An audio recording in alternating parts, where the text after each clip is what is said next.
part of the skull, so it's basically divided into two main regions. So the first region would be the neurocranium, which is basically it's everything that's not covered by my head. Everything that surrounds the brain. Okay? So all this right here, all this region is a neurocranium. Is it the region in there, or is it all the way around? All the ways. Okay, this space, that's the cranial cavity. Okay? Wait, so what exactly is a neurocranium? Like this bone? Yes, it's the bone. It's all of this right here, including this. Okay, including the base. All this is bone, is a neurocranium. Now, what is this part right here? This is basically the visceral cranium. Okay. So visceral cranium, neurocranium. Now the neurocranium, which is gonna have this top part right there, and that's basically the part that's where you're gonna cut in the cadaver to remove the brain. So basically, it's the cap of your head, all this region. This is called calvaria. Okay? So this right here, this is a calvaria. Okay? Now the calvaria is composed of 3 different layers. So if you see, there is a compact bone right here. There's cancellous bone or spongy bone. There's compact bone again. Okay? So these are called inner table, outer table, and what's between them, that's what we call a diploid. Diploid? Yes. It's D-I-P-L-O-E with like What 3 terms dots do we or need to something. know for the test? All these. All 6 of those? Is it diploid Like table? No, it's No, just just diploid. diploid. Like every structure, I'm gonna say it's on the exam. I think like so this hit list that you guys have, she's gonna add maybe way more structures into it for each lab you're gonna go through. Okay, and it's gonna be a total of like almost 300 structures. Yay. For osteology? I love Yay. science. Yeah. So again, inner table, outer table, diploid. Okay. Now, if we start talking about the bones of the skull, there are a couple bones. So, as far as the calvaria, you can have the frontal bone, all this right here. Okay. There is the parietal bone, all that right here. Temporal bone, which is basically this, and then down, temporal bone. Here we can also see part of the sphenoid bone, which is this one right there. This is part of the sphenoid bone, and to be more specific, this is the greater wing of sphenoid bone. Okay. The greater link. Wing. Okay. Makes more sense. Now, to the back of it, there is the occipital bone. Okay. Now, all of these bones, they're basically they're going to be kind of connected with each other by sutures. Okay. So the first one would be the coronal suture, which is this one right there. And that's basically the connection between frontal bone and parietal bone. Now, in there should be a frontal suture that was cut. Now, the frontal bone is not really a single bone. It was also, when it was formed in embryology, it's also started as 2 bones. One here, one there, that's connected by a suture. Now, that suture is super tiny most of the time, so sometimes you cannot even see it. Why do you guys smile? He's just smiling for the camera. Okay. Camera doesn't see you. What a shame. Okay. Now, so this is the parietal. This is the temporal. So it's connected again by this little tiny suture, and that would be the squamous suture. Okay. Now to the back, if we look at the occipital against the parietal, and that would be the lambdoid suture. Okay. Now these sutures are important also in dentistry because the point where they meet, like this point right here, where multiple sutures meet, this point right there where multiple sutures meet, these are important in orthodontics because these are landmark to orient teeth. Okay. So this is kind of fun thing to us, I guess. So you give them names later on, okay? And then you're gonna have to kind of find them out when, like, if you want to become an orthodontic, you're gonna find them out to orient the teeth. Okay, now if we start with the occipital bone, it's gonna have, if you look at it in this way, I guess, you're gonna see that little protuberance, and you can also feel it in your own head. That's why a little bit on the back. Well, okay. Okay, so this would be the external occipital protuberance. Okay, later on you'll know about an internal occipital protuberance, which is this one right there. You see it? Little bump right there. So this is a protuberance. Okay. Now there's also some stuff that are called neutral lines. It's really hard to see, but it's kind of like this is kind of one of them. You can kind of see the reflection in the light.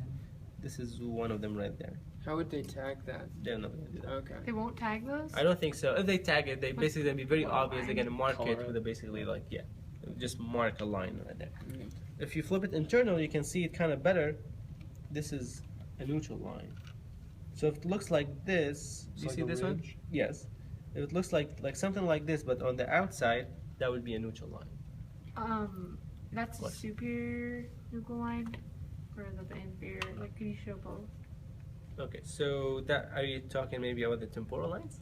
It just says neutral lines. You don't need to know the Oh, difference There's between the superior and two. inferior temporal lines, so we'll talk about them later.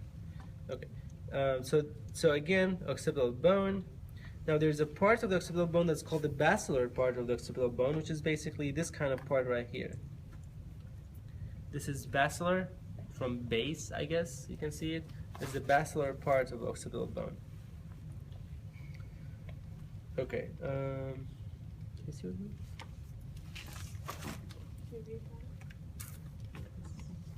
Occipital bone, neutral line.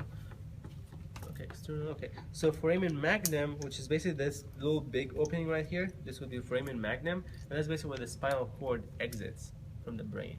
Okay, that's where this brain stem lives. So foramen magnum, it's really big. Okay, which one is next? Frontal bone. Okay, now now each of these bones, if you see, there's the kind of like a little smooth part, and there's a crazy part. Okay, so kind of like the smooth part, we always give it a name, which is the squamous part. So you hear maybe squamous part of temporal bone is the smooth part, is this soft part. Okay, and there's the all like bony stuff, multiple things, the kind of crazy, and that we call the petrous part. So, for example, we give you a temporal bone is a good example to that, which is this part right here would be squamous part of temporal bone. This part right here would be a petrous part of temporal bone. Okay, you see, it's all like multiple stuff you can see in there. It's not as smooth. So is that a feature or Like, how would they tag it? yeah? How would we I know they're don't- tagging temporal? I bone don't or think they will or ever tag a petrous? bone. They're not going to ask you color this and tell you what bone is that. They're always going to ask, and this is called, most likely they're going to ask a structure and it'll tell you okay, of what bone. For example, they will color this little thing right here and say what structure is that and name the bone. So it will say styled process of temporal bone. Okay, so they're never just going to color a bone and ask you what is this, because that's kind of too easy. So then they'd never ask a squamous part and petrous I part? doubt it. I doubt it. As far as in the lab, no. But in the actual osteology exam, which is going to be a bunch of pictures on blackboard or canvas, whatever you're going to take it, yes, they might ask something like that. Because that exam is fairly easy. It's really not that complicated. They're not going to ask anything that's weird, that you're never going to see. And he's smiling again. Well, for you, it's Okay. No, you'll find out. It's really not that hard. Okay. Okay. Now, so okay. So now the sphenoid bone. So again, the sphenoid bone is one of the bones that you can kind of see from the outside and the inside, right? And it looks kind of different in both ways. So here, this right here, this is sphenoid bone, and we said this was the greater wing of the sphenoid bone. Do you see that? Mm-hmm. Now, if I kind of like imagine my finger here and kind of rotating it, so my finger would be kind of touching this part right there. This one? This part? Show the camera. And that would be also the greater wing of the sphenoid bone. So from the inside or the outside is the greater wing of the sphenoid bone. Now, sphenoid bones consist of a greater wing, which is this one right here, right? And then there's also the lesser wing, which is this part right there.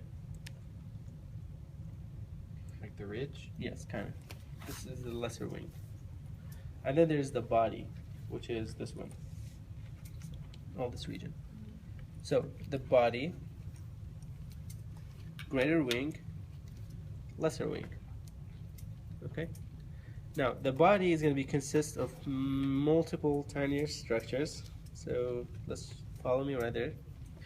So here, this little space right there, this is called the hypophyseal fossa, and that's a really important structure. The reason why, because this space, that's where the hypothalamus glands, that's where it lives.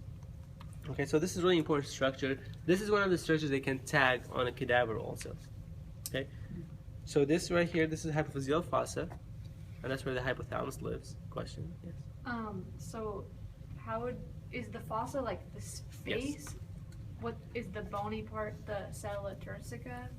So like, how would you differentiate? Yeah, that so the sella turcica or sella turcica, I don't know, whatever the name is, it's basically the entire part right here, like all this region right there. So it's the actual bone. Okay, if they want to ask for the fossa, they're probably gonna grab a cotton roll and ask you what is the feature, what is the space. Okay. So that would be hypophyseal fossa.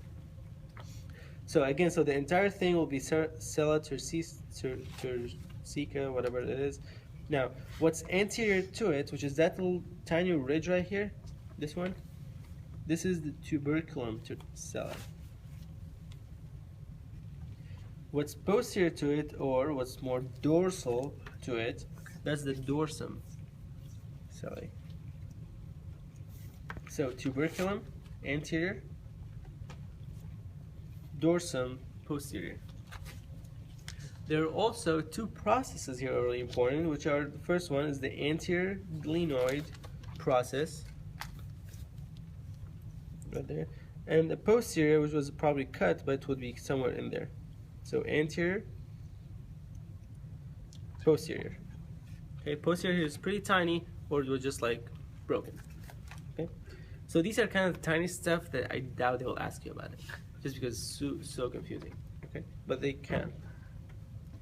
Okay, so is that clear? Do you want to go over it again? It's clear. Okay. Okay. Glenoid process. Now the infratemporal surface of greater wing of sphenoid bone. So again, so this is the greater surface or greater wing of sphenoid bone. So there's it has a couple of features. Someone's hungry, so it's the infratemporal. So there's the infratemporal surface, which basically, if you think about it, what's an infratemporal means? If you just break down the Inferior word. to the temporal bone. Okay. So this is the Yeah, you got it. You got it. this is temporal bone. So what's inferior to that? So anywhere, so in there right here, this is infratemporal surface of greater wing of sphenoid bone. Okay.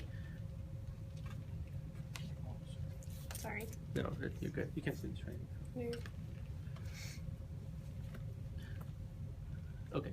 Now other parts of the sphenoid bone. So sphenoid bone. So most of these bones here, they have these spaces you see right there. These are sinuses. So if we go back to the frontal bone is gonna have 1 or 2 or 3 kind of sinuses. These are called frontal sinuses. This is one sinus, another sinus. This can be another one that was cut right here. Now, same case with the sphenoid bone. Sphenoid bone is going to have a couple sinuses, which are these big ones. So this one here, this is a sphenoid sinus. Sphenosinus. And also have two plates that are really important. So the jaw, it's basically the mandible. When you open it and close it, it's controlled by muscles. They're called pterygoid muscles. Those are one of the muscles that are really important for opening and closing. Muscles of mastication. Those are pterygoid muscles. So the one that you feel right there, the big one, that's called the masseter. Okay, those are deeper ones. So they're called pterygoid muscles. So there's lateral pterygoid, medial pterygoid muscle, and they attach to bony parts.